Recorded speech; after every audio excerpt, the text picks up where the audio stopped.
everybody, it's Chad Roberts, RPGGeek. We're here from Gen Con Online 2020. We're here with Jay Gray from Talsorian. So we were here this time last year, and you were up to your neck, and people looking for this. Yes. Yes. This is the Cyberpunk Red Jumpstart Kit. It came out last year.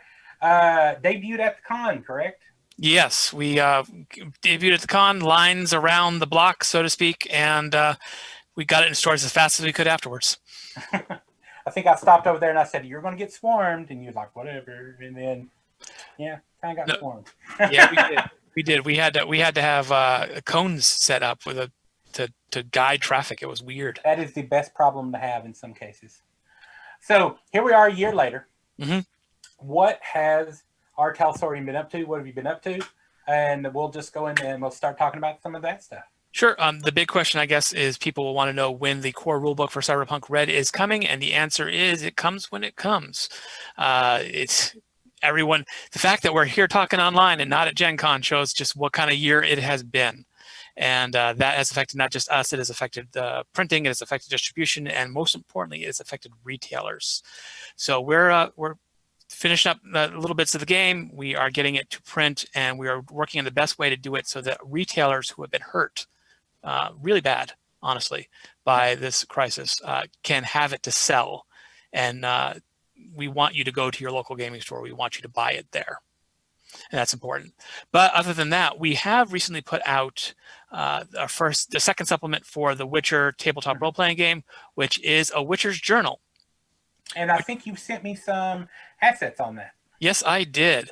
Let me go ahead and find those, and then we'll take a quick peek at them. Yeah. It's a gorgeous book. One of the great things about Witcher Journals, Witcher core rulebook was pretty much all art from CD Projekt Red, all Gwent art. And this is art we got commissioned specifically because this character that you see here, his name is Erland. He is the founder of the Griffin School for the Witchers. And what we got to do here is we got to make up the founder of the Griffin School for the Witchers. We work with CDPR. This is official. This is the person who founded canon now. Yeah, this is canon to the video games. And so a Witcher's Journal is on its surface a bestiary. 33 new monsters plus 2 what we call exceptional monsters, higher vampires and true dragons, and those come with what we call a life path, which means everyone is different, has their own unique background, their own unique personality, and their own unique interests. So you can use them not as monsters to fight, they're not monsters of the week, but they are campaign-long allies, adversaries, rivals, what have you. And so if you can go whenever you want to go to the next one. You can. I love that. That's a good upshot of Erland fighting. I love this. One of the Plague Maidens. And what great thing is we worked in. You can see at the bottom, Witcher Magic's got a very unique visual style, and so we made sure that shows in the game. The other great thing, of course, is because that is Erland of Larvik, the founder of the Griffin School. This is probably the most information anyone's gotten on what we call the golden age of the Witchers, the time when Witchers first started. Literally it starts with Erland's journal saying, I was born here, I grew up on a ship, and then somebody sold me to these mages who were experimenting on kids to create ultimate monster hunters. And, of the kids that I started with, both men and boys and girls, I was one of the few to survive. And it goes on from there to describe how he deals with monsters. The monster descriptions are in his voice. It is a great, and there's pieces of fiction that talk about his life. So this is a great look at not just monsters, because we don't do just monsters at Talsorian. We do stories, and it's their story. So you could take this book and just read through it as you would just like a piece of fiction or something? For the most part, yeah. Basically, we divide the monsters into categories because Witcher, the games do. You have various types of monsters, like the cursed ones and so forth. And at the start of each monster section, there is a one-page piece of fiction. And before that, the introduction, there is Erland's detail, giving a summary of his life from when he was born up into the foundation of the Witcher schools, and why the old Witcher order fell apart and individual schools had to be formed, and why the Griffin School is different from all the other schools. that's pretty cool. Yep. Cool. We And also got even more stuff, right? Yeah, we do. Yeah, I said to you, this is the cover. Witcher is a very moody game, and it's about a monster hunter, but it's not really about hunting monsters. And we really wanted to show that our bestiary is a book about monsters, as a monster book, but it's not really a book about monsters. And so you've got this great, what I call a romance novel cover, where it tells this great story, and what it tells, we're not going to say. You can figure it out for yourself and maybe do something with it. But you've got this woman in the background, and small spoiler, she is a vampire.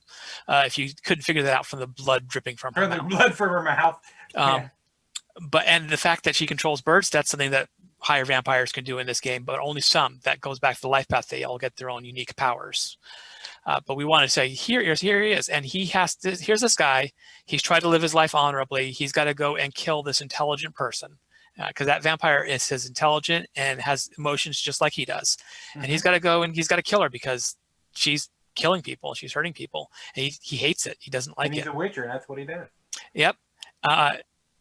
So we really loved that cover. We worked so hard on it, went through so many versions of it, and came out with this. And that is one of the best shots of Ireland you're going to get. One of the other nice things about the book is it contains what we call an investigation system, which are rules for not just solving mysteries, but setting them up. If you ever play the video games, you know that knowledge is power. Going through and fighting monsters is a lot easier when you know what the monster is you're going to fight is. You can prepare with the right weapons, the right oils, the right strategies. And the same is true in the role-playing game. And so we created this investigation system to simulate the idea that someone's torn apart by a monster. You don't know what monster it is. You have to figure it out based on the clues. But we said, hey, cool. Hey, why not take it and make it a full thing? So you can make a murder mystery out of it. You can make it a crime heist mystery out of it. But it will guide you through not only how to set it up, because mysteries are hard to run in role-playing games, how to play it. It kind of treats the mystery like a monster, where every time you find a clue, it knocks off essentially hit points off the mystery. And then there's guidance about what if your players figure out the mystery early, and how do you deal with that? And there's different ways you can do it. That's pretty cool. So we're pretty excited about it. How do you deal with like mythological knowledge? Like, you're hunting a vampire. You let them just take to advantage. The Witcher would know, the vampire doesn't like sunlight, doesn't like garlic or whatever like that. I mean, how do you deal with that, like out of game knowledge? Well, there's two different levels. In Witcher, the role-playing game, there is what we call common knowledge, which is almost always wrong. It's the superstitions that everyone knows. Mm-hmm. Like vampires don't like sunlight, or vampires don't like garlic. The truth is, I don't think they really have much of a problem with either in this game. Then you get to what we call monster lore, which are things that Witchers and people who are really educated in monsters know, which is the truth. And one of the great things about Witcher is every monster is just a little different. So you may have a Wendigo, which we have in this book, or you may have a vampire, which we have in this book, but they're not necessarily like the common types of you see in regular folklore. They have their own unique Witcher twist. And if you know them from the game, your character doesn't. And if you start metagaming, your GM is probably going to smack you down, or they're going to change it. And that's especially true with the vampires and the dragons, because they're each so unique. But this is out now. Okay. And it's out now. So you can get it at... You should be able to get it at your friendly local gaming store from Talsorian Games.com, which is our store. This is the Vindigo, by the way. Oh, okay. So you can see a full layout of how it works. It is, you got your, as I said, the common or superstition on one side, the lore and behavior on the other. We did skill basis for you, so you don't have to add the skill plus the stat. You just roll what we have up in the corner.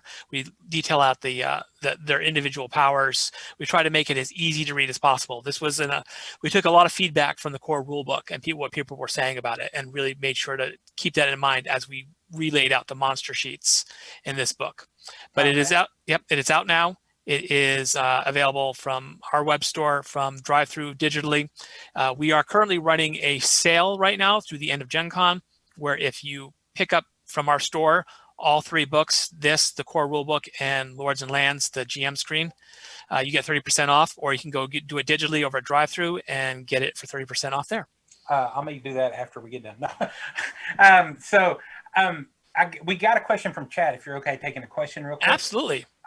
So Tabletop Bellhop asks, how approachable is this game if you've never had experience with the whole franchise, whether you've not played the game, you've not watched the show, you've not read the books? How, if they're looking at this just from a fantasy RPG perspective, how approachable is this? Does this require prior knowledge of how that world works? Well, first I'll say Tabletop Bellhop, big fan. Love your stuff. But the answer is, gosh, we hope not. We wrote the core rulebook, and we wrote this with the idea that people might be coming to it new. We assumed that the majority of players coming to it saw the Witcher name, played the video game, read the books, and now saw the TV show. Mm-hmm. And are interested in that. But we wrote it so that people who haven't can come in and get a good idea of how the world works, what makes it different. For example, the fact that it's got this kind of science fiction element with a conjunction of spheres where once upon a time it was a mundane world, more or less, and then all these dimensions basically collided and monsters came pouring out. And we explained that. We try to give you that information. So hopefully you can pick up the book and you can play it just from that, never having read the novels or seen the show or played the video games. And we're going to cover something else in a minute, but I got one more question that sort of leads from Tabletop Bellhop's question is, if you have played the game or you have watched the show or read the books, the Witcher usually acts as a solo character. How do you deal with, is this pretty much a one-in-one sort of game, or is this a one, can I take 6 of my friends and play the Witcher? How do you approach that? Oh, I mean, it is designed for party play. There are 10 professions, what we call classes, in it, which range from the Witcher and the Man-at-Arms, very combat-oriented, to the mage, like Yennefer, and priests, magic users, to merchants and bards, like Dandelion, aka Jaskier from the TV series. So the answer is, the Witchers have an advantage when it comes to fighting monsters. There's no doubt about it. And Man-at-Arms has an advantage in fighting in general.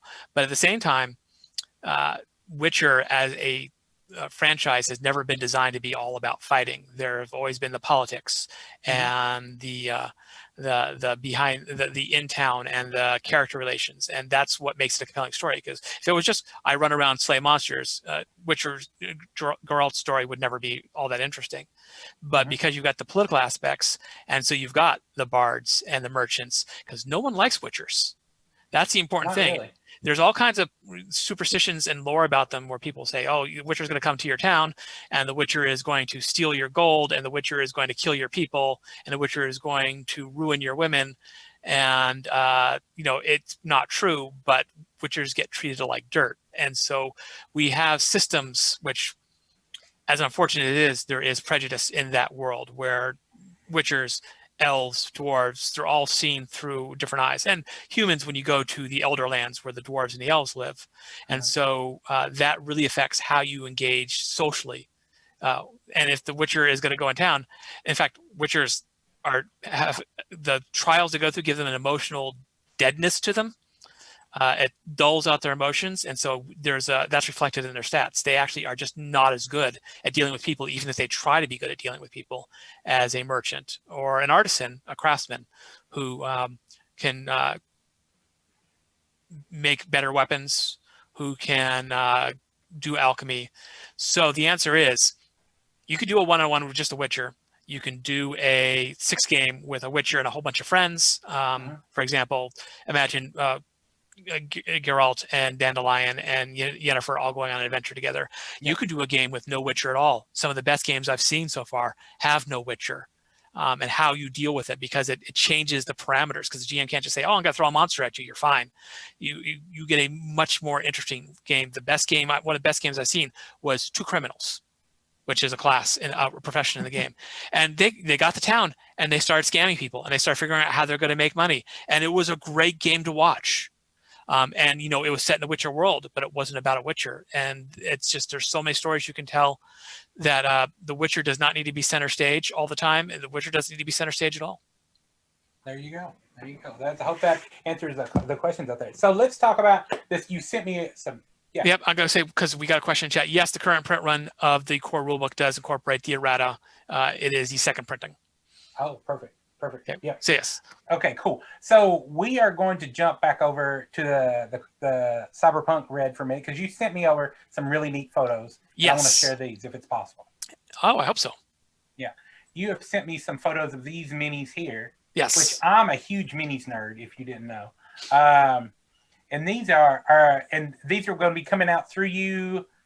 Are you going to be distributing these? No, Monster Fight Club is the makers, and they're sending them out. Okay.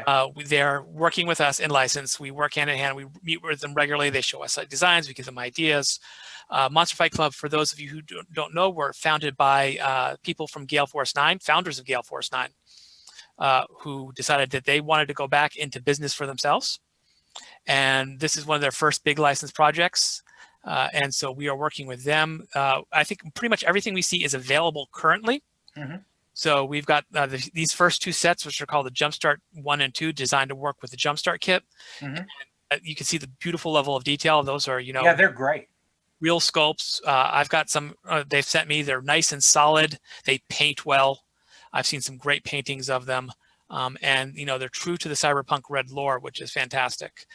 Are they the 28 to 32 millimeter scale, the standard scale gaming miniatures? Yeah, they're normal miniature scale. I am not as big a miniature nerd. I will admit I like them when they look pretty, but I cannot talk tech with you on it. Oh, okay. All right. This, if you don't know, is Michael Pondsmith, the man who killed your Cyberpunk character, aka the man who invented the Cyberpunk role-playing game. They surprised him with this. We didn't know they were going to work on this. One day they sent us a picture and said, "Hey, we're turning you into a mini. We're turning you into a mini." And he said, "It's great. I look younger and slimmer, and I love it." All right. So we have got our next guest lined up. So Jay, yes, I want to thank you for. I just want to thank the questions in chat. I want to thank you, Jay, for having such a passion for these games. I'm going to stop the share right now, and I just want to thank you for putting out such fantastic stuff. It's always a pleasure to have you on, and I hope next year you'll be back to join us with some more stuff. Oh, 100%. Hopefully next year it'll be in person in Indianapolis. Fantastic. So on behalf of Jay and myself from Gen Con Online 2020, have a great day. See y'all.